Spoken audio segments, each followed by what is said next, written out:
ಭೂ ಹಗರಣಗಳಿಂದ ಕಂಗೆಟ್ಟು ಜೈಲು ಪಾಲಾಗಿದ್ದ ಮಾಜಿ ಸಚಿವ ಕೃಷ್ಣಯ್ಯ ಶೆಟ್ಟಿ ಇದೀಗ ಮತ್ತೊಂದು ವಿವಾದದಲ್ಲಿ ಸಿಕ್ಕಾಕೊಂಡಿದ್ದಾರೆ.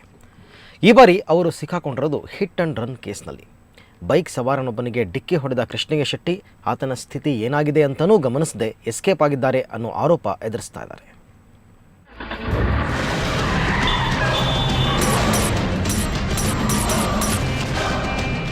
ಮಾಜಿ ಸಚಿವ ಕೃಷ್ಣಯ್ಯ ಶೆಟ್ಟಿ ನಿಮಗೆ ನೆನಪಿರಬಹುದು.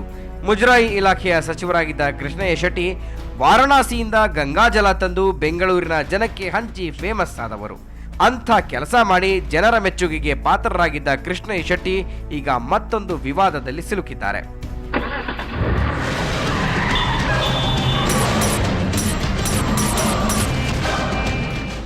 ಜನವರಿ 4ರಂದು ಕೃಷ್ಣಯ್ಯ ಶೆಟ್ಟಿ ತಮ್ಮ ಟೊಯೋಟಾ ಇನ್ನೋವಾ ವಾಹನದಲ್ಲಿ ಬೆಂಗಳೂರಿನ ಆನಂದರಾವ್ ಸರ್ಕಲ್ ಮಾರ್ಗವಾಗಿ ಕೋಲಾರಕ್ಕೆ ಪ್ರಯಾಣ ಬೆಳೆಸಿದ್ರು. ಇದೇ ಮಾರ್ಗವಾಗಿ ಮುಂದೆ ಹೋಗ್ತಾ ಇದ್ದ ಬೈಕ್ಗೆ ಕೃಷ್ಣಯ್ಯ ವಾಹನ ಡಿಕ್ಕಿ ಹೊಡೆದಿದೆ. ಅಪಘಾತದ ರಭಸಕ್ಕೆ ಬೈಕ್ ಸವಾರ ಜಗದೀಶ್ ಕೈ ಮುರಿದಿದ್ದು ಕೆಳಗೆ ಬಿದ್ದಿದ್ದಾನೆ. ಸೌಜನ್ಯಕ್ಕಾದರೂ ಶೆಟ್ಟಿ ಕಾರಿನಿಂದ ಕೆಳಗಿಳಿಯಲಿಲ್ಲ. ಆತನ ಪರಿಸ್ಥಿತಿ ಏನಾಗಿದೆ ಅಂತ ಕೂಡ ಗಮನಿಸಲಿಲ್ಲ. ತಕ್ಷಣವೇ ಉಪ್ಪಾರಪೇಟೆ ಟ್ರಾಫಿಕ್ ಪೊಲೀಸರಿಗೆ ಬೈಕ್ ಸವಾರ ಕಂಪ್ಲೇಂಟ್ ಕೊಟ್ಟಿದ್ದಾನೆ. ನಾನು ಹೈಕೋರ್ಟಿಗೆ ಕೇಸ್ ಇತ್ತು. ಹೈಕೋರ್ಟಿಗೆ ಹೋಗ್ಬೇಕಾದ್ರೆ 9:45 ಫ್ರೀಡಮ್ ಪಾರ್ಕ್ ಹತ್ರ ಬೆಳಿಗ್ಗೆ 9:15 ಆ ಸಮಯದಲ್ಲಿ ಹೋಗ್ಬೇಕಾದ್ರೆ ನಾನು ಹೋಗ್ತಾ ಇರೋದೇ ಲೆಫ್ಟ್ ಸೈಡು. ಅದು ನನಗೆ ಮತ್ತೆ ಲೆಫ್ಟ್ ಸೈಡಲ್ಲಿ ಓವರ್ಟೇಕ್ ಮಾಡ್ಕೊಂಬಂದು ಈ ನನಗೆ ಆಕ್ಸಿಡೆಂಟ್ ಮಾಡೋಕ್ಕಿಂತ ಹಿಂದೆ ಒಂದು 3-4 ಜನಕ್ಕೆ ಹಂಗೆ ಓವರ್ಟೇಕ್ ಮಾಡ್ಕೊತ ಬಂದಿದ್ದಾರೆ. ನನಗೆ ಕೊನೆಗೆ ಬಂದು ನನಗೆ ಗುದ್ದಿರೋದು. ನನಗೆ ಗುದ್ದಿಬಿಟ್ಟು ನಾನು ಬೈಕಿಂದ ಬಿದ್ದೆ. ಗಾಯಗೊಂಡ ಜಗದೀಶ್ ಆಸ್ಪತ್ರೆಯೊಂದರಲ್ಲಿ ಚಿಕಿತ್ಸೆ ಪಡೆದಿದ್ದು ವೈದ್ಯರು 60,000 ಬಿಲ್ ಮಾಡಿದ್ದಾರೆ. ಚಿಕಿತ್ಸಾ ವೆಚ್ಚಕ್ಕಾಗಿ ಕೃಷ್ಣಯ್ಯ ಶೆಟ್ಟಿ ಕಚೇರಿಗೆ ಅಲೆದಾಡಿದ್ದಾರೆ. ಆದರೂ ಕೂಡ ಯಾವುದೇ ಪ್ರಯೋಜನವಾಗಿಲ್ಲ.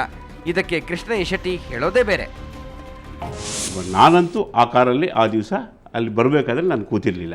ಆಕ್ಸಿಡೆಂಟ್ ನನಗೆ ಗೊತ್ತಾಗಿದ್ದಿಲ್ಲ ಅಂದರೆ ತಿರುಪತಿ ಬೆಟ್ಟ ಹತ್ತಬೇಕಾದ್ರೆ ನಮ್ಮ ಆಫೀಸಿಂದ ಫೋನ್ ಬಂತು, ಈ ಥರ ಯಾರೋ ಇಬ್ಬರು ಬಂದಿದ್ದರು, ಈ ಥರ ಆಕ್ಸಿಡೆಂಟ್ ಆಗಿತ್ತಂತೆ ಕಾರು ಅಂದಾಗ ನಮ್ಮ ಡ್ರೈವರ್ಗೆ ಬೆಟ್ಟ ಹತ್ತಬೇಕಾದ್ರೆ ಅವ್ನಿಗೆ ಟೆನ್ಷನ್ ಮಾಡೋದು ಬೇಡ ಅಂತ ಬೆಟ್ಟ ಹತ್ತಿದ ಮೇಲೆ ಇಲ್ಲಿಂದಲೇ ಹೋಗಿದ್ದೀವಿ. ಇಲ್ಲೂ ಹೇಳಲಿಲ್ಲ, ಅವರು ಎಲ್ಲೂ ಹೇಳಿಲ್ಲ, ಏನೋ ನನಗೆ ಗೊತ್ತೇ ಇಲ್ಲ ಸಂಗತಿ.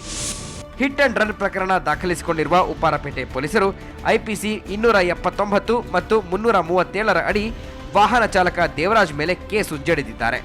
ಇದೇ ವಿಷಯ ಸುವರ್ಣ ನ್ಯೂಸ್ ಸ್ಟುಡಿಯೋದಲ್ಲಿ ಚರ್ಚೆಗೆ ಬಂದಾಗ ಕೃಷ್ಣಯ್ಯ ಶೆಟ್ಟಿ ನಾನು ಆ ಕಾರಿನಲ್ಲಿ ಇರಲೇ ಇಲ್ಲ ಅಂತ ಸಮರ್ಥಿಸಿಕೊಂಡ್ರು.